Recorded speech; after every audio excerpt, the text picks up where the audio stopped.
ជំរាបសួរបងប្អូនទាំងអស់គ្នានាងខ្ញុំខានចេញវីដេអូវែងយូរហើយអញ្ចឹងថ្ងៃនេះខ្ញុំនឹងនាំយកនៅរូបមន្តធ្វើបង្អែមមួយដែលមានរសជាតិឆ្ងាញ់ហើយខាប់ល្អមែនទែនយកមកចែកជូនបងប្អូនទាំងអស់គ្នាតោះឥឡូវជាដំបូងយើងទៅសម្អាតត្នោតរបស់យើងបន្ទាប់មកយើងដាក់ដាំទឹកកន្លះឆ្នាំងទុកចោលស្មើនឹង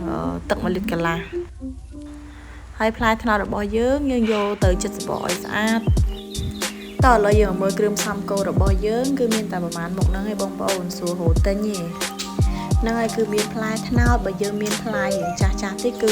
យើងធ្វើបបរឆ្ងាញ់តែម្ដងបន្ទាប់ពីទឹករបស់យើងក្តៅគួរសមហើយយើងអាចទៅលាងអង្ករត្នោតរបស់យើងហ្នឹងហើយរហូតយើងចាក់ចូលទៅហើយចំណែកត្នោតរបស់យើងចិតជាចំណិតតូចទៅបញ្ជាក់បើសិនជាបងប្អូនមានសមាជិកច្រើនបងប្អូនអាចលៃតាមហ្នឹងចំពោះទឹកហើយនឹងអង្ករហ្នឹងហើយបន្ទាប់ពីយើងចិតផ្លែត្នោតរបស់យើងហើយអង្ករយើងត្រូវតែឧស្សាហ៍កូរវាហើយបើសិនជាបងប្អូនមានសារ៉ាយក៏ដាក់ទៅបើសិនជាអត់ក៏មិនបាច់ដាក់ក៏បានដែរបងប្អូន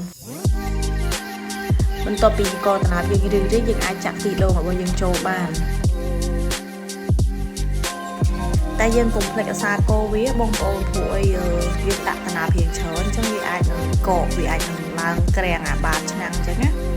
នឹងស្ទុះហើយយើងអាចដាក់បងស្ករសជាមួយនឹង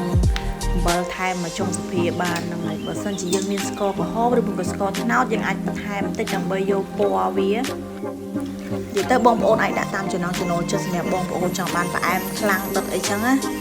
ហើយបន្ទាប់ពីបងប្អូនបង់ហើយបងប្អូនអាចទុកវាឲ្យពុះម្សាទៀតបានបងប្អូនគឺវាឆ្អិនរួចរាល់តែម្ដង